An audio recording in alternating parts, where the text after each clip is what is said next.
guys, how's it going? Today's video is a care guide on how to grow citrus fruit in containers. And this applies to any citrus fruit in a container, whether or not you live in a mild enough climate to keep it out year-round, or whether you're keeping it inside year-round, or if you're like me, I live in a climate that's too cold to keep it out during the winter, so it comes in for the winter months and then it lives outside from late spring through usually early fall. So I've outlined this guide into 8 different points. We're going to be talking about how to choose the best type of container, what type of soil to use, how to plant them, what kind of light to keep them in, what temperature is best, and how to transition them from inside to outside in spring and fall. Also about watering, fertilizing, and pollination and harvest. But first, I do want to mention that citrus trees that you're planting in containers will naturally not grow as big as they would in the ground. And that's a good thing, because for those of us who are moving our citrus inside and outside and around throughout the year, we want them to stay a manageable size. I don't want something that gets so big that I can no longer move it anymore. So when we plant anything, whether it's a citrus tree or any other plant in a container, we're just restricting where the roots can grow. It can't spread out like it would normally in the ground, so they'll just stay a little bit smaller. But you can find citrus trees that have been grafted onto dwarf rootstock, which means that rootstock will keep the plant portion of the tree smaller, but it won't restrict the size of the fruit. The fruit will still get the normal size. Today I'm planting this Meyer lemon tree in this container. This is not a dwarf, it's an actual tree that wants to grow about 13 to 15 feet tall and wide, which in the world of trees, it's pretty small, but for a container, that's massive. And you know, if I were to keep bumping up the container size to where it had a ton of root room for the roots to grow, and I had the ability to take it inside and outside at that size, it might reach that size, but it's just not possible in our area because I can't get that big of a plant through our doors, and I won't probably bump up that much more in container size. I might do 1 or 2 sizes more, but they do really well with restricted root room for quite a number of years. So let's talk about point number 1, and that's about choosing your container. And you can pretty much choose any container that suits your style so long as it has good drainage. So if you notice that your pot only has 1 tiny little drain hole in the bottom, you might think about drilling a few more, and I'll talk about it in the watering section. But citrus trees can be a little bit picky about water, and soil drainage and root aeration are key to success with your citrus trees. If you have to move your citrus from inside to outside, plastic or something lightweight is really nice. It also helps retain a little bit of moisture, which I find helpful when your plant's outside, because they're just subject to more elements. They're subject to wind. We have very dry heat here. I am using terracotta because that's my style. I like this look of container, and I know that it's porous, so it's going to be passing oxygen in and out through the sides of the container, and I know it's going to dry out a little bit quicker. But if you know that and you know to give your citrus extra water, then you're okay. Also, choose a container that's a little bit taller than it is wide, because it'll help keep your citrus tree more balanced as it grows. It'll have more of an anchor system, as opposed to if you chose a big wide shallow container. As that plant grows, it's just going to have a harder time staying upright. And one last thing is, if you buy your citrus tree in a black plastic nursery pot, you want to get it repotted out of that as quickly as possible, especially if you're keeping it outside in a sunny spot, because that black plastic will absorb heat and can cook the roots during the hot part of summer. Point number 2 is soil, and you can go a couple different routes with this. I've tried both of them many times with success. It depends on what container you're using, what kind of material it is. If you go with terracotta, that tends to dry out quicker. I like to use Espoma potting mix because it does help hold on to a little bit more moisture so it doesn't dry out completely really fast. And citrus, while they like to stay on the dry side, they don't want to dry out completely between waterings. If you go with something like plastic that tends to retain more moisture, you can use something like the Espoma cactus mix, which helps facilitate a little bit more drainage. And I find that the combination for both of those types of pots with those types of soil works really well. Point number 3 is on planting, and this is pretty basic, so I'm going to show you how I do it. So first I'm going to add some potting soil to the container. So I added just enough potting soil to where I think I can still accommodate the root ball of my lemon tree. But before I plant it, I want to add in my slow release fertilizer, incorporating it into the soil. And I'm adding some citrus tone, which is a fertilizer geared towards citrus trees. It has the right balance of nutrients. And I'm just following the instructions on the label. So it says when you're planting a brand new container to incorporate about 2 cups of the fertilizer into 1 cubic foot of soil. I only used about half of a cubic foot of soil, so I'm only going to mix in about 1 cup. So now I'm just going to mix the fertilizer in all the way to the bottom of the container. Fertilizer's all mixed in, so now I'm going to push some of the soil along the sides of the container here and kind of create a well in the center. I'm kind of looking at the size of the root ball, and I'm going to try to create a well that's approximately the same size as the root ball. It'll make planting a lot easier.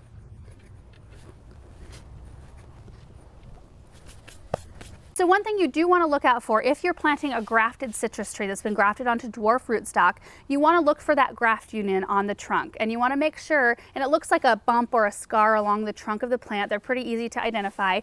You just want to make sure that that stays up above the soil level. So what I'm going to do is pop the lemon tree out of the container, and I'm going to try to center the trunk as close to center as I can in this container. So I'm actually going to remove a little bit of the soil on this side because that'll help me center it in the container a little bit better.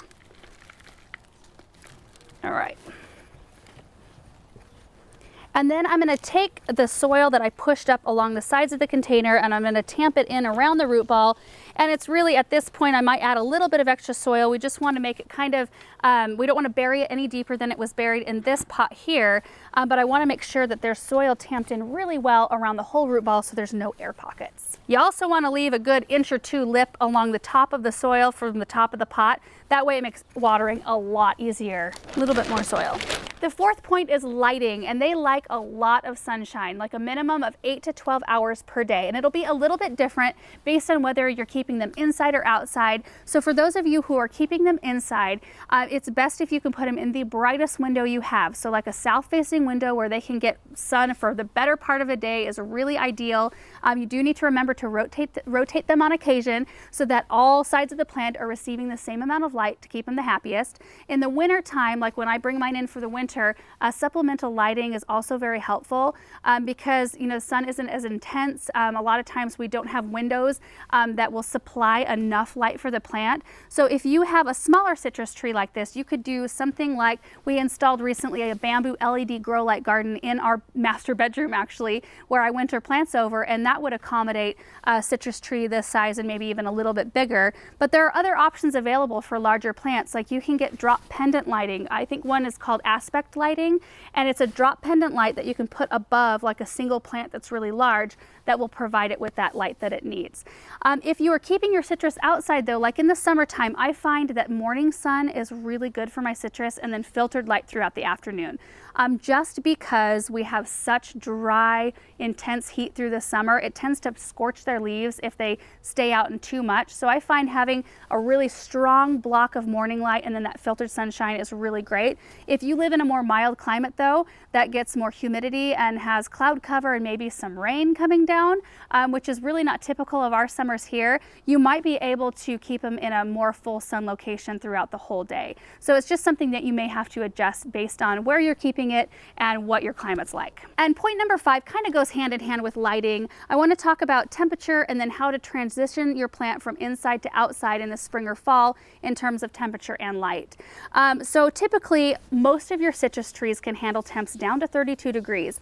I do not like to chance it like that. Usually my indicator when the temp reaches about 40 degrees outside, that's when I know I have a little window to get all of my tender plants inside. And that way I'm not running around in a panic trying to get everything in, because it's a good idea to have time to clean your plants before you bring them in, inspect them for insects, give them a good shower with a hose, wash their leaves off, maybe repot if you need to.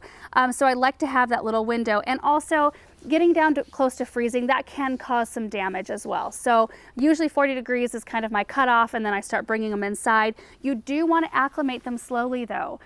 So if you can move them from your sunny location to, a spot that's maybe not quite as sunny, something that emulates inside conditions a little bit more, like a covered patio for maybe a week, so that when you move it inside, it's not totally shocked.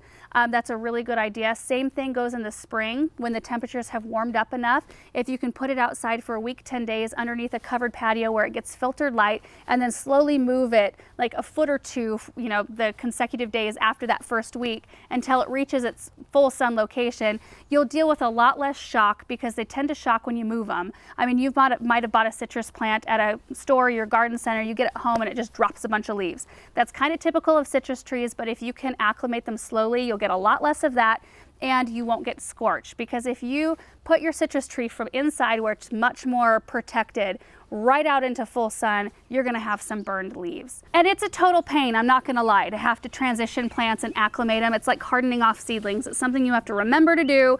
If you have it in a heavy pot, it's harder to do. So it's a good idea when you get it like from inside your house, you bring it outside, put it on a caster that has wheels so that it's easy for you to move it from one location to the next, you know, moving it out into more light. So you're not having to physically pick up your container every single time to move it. And that makes the process a lot more pleasant. Point number 6 is watering, and this can probably be one of the more frustrating things because citrus are more picky, like I said earlier. They don't like to dry out completely, but they do like to stay on the dry side. They don't like overly wet soil because they can root rot really quickly, but they do need consistent moisture for fruit development. So it's one of those things that's so hard to tell like exactly how much water to give or when to give it because it's so dependent on so many different factors, like what size your plant is, what type of pot you use, what type of soil you use, what kind of weather is it subject to? Is it getting rain, or is it totally dry, or is it getting wind and getting dried out too quick? So the best thing to do, the best thing I can tell you to do is just monitor the soil moisture. And you can do that easily with a really cheap moisture meter that you can buy at the garden center. You can also use a wooden skewer or a wood chopstick. It's a really easy thing to do. You just stick it down in the soil, let it sit for just a second, pull it back up, and you can see how much water has absorbed into that wood skewer. If the soil, it seems dry and the soil just kind of like dusts right off of that skewer, it's probably time to water. Typically, I wait for the top inch or so of soil to dry out and then I know to water it. When you do go into water, you want to make sure to give enough to water and saturate the whole root zone of the plant. If any collects in a saucer underneath, if you have it on a saucer, you do want to make sure to pour that out because you don't want it sitting and wicking up extra moisture.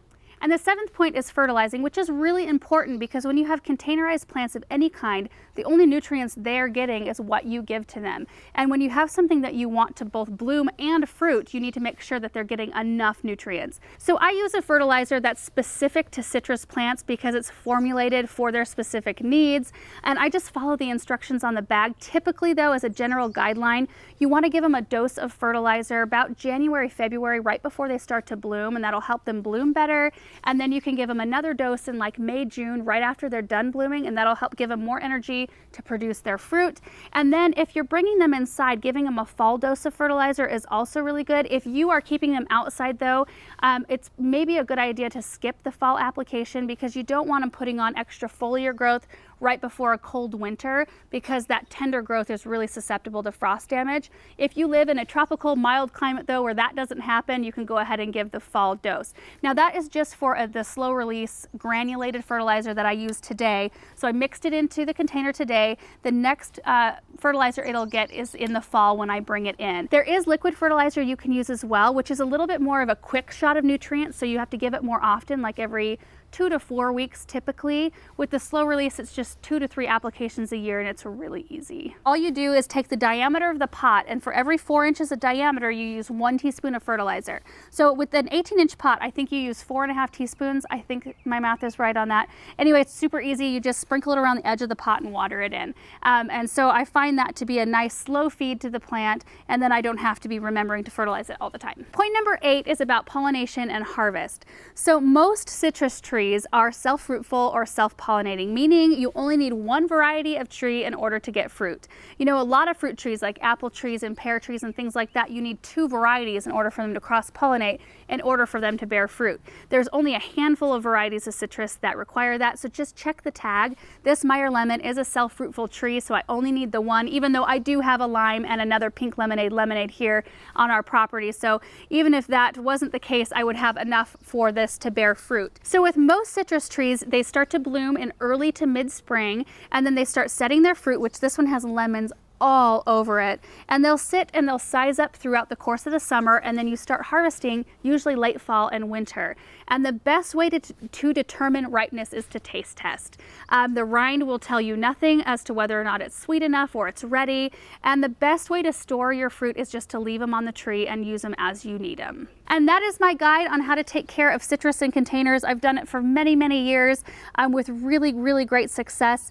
Now, I did not touch on insects. I haven't dealt with a lot of insect pests. I find that if you can put them out in the summertime, you deal with a lot less insects because they have really good airflow outside. They're getting the light they need, so they're not stressed. So the least stressed you can keep your plant, the less susceptible they are to getting attacked by any kind of insect. I will say that I have had a lemon tree get spider mites before and mealybugs.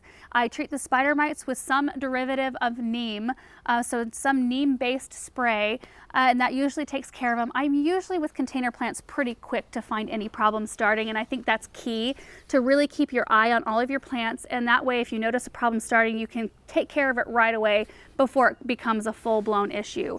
And mealybugs are super easy as well. You just take a Q-tip dipped in rubbing alcohol and just wipe them off. And that's something you don't want to have take hold either. So just keep your eye on your plants so that nothing becomes a super huge problem. So anyway, guys, I hope this video was helpful. I'm excited to see how this lemon does throughout this season, and I hope I get lots of really great fruit off of it this year. And we will be updating you on it as we go. So thanks so much for watching this video, and we will see you in the next one. Bye.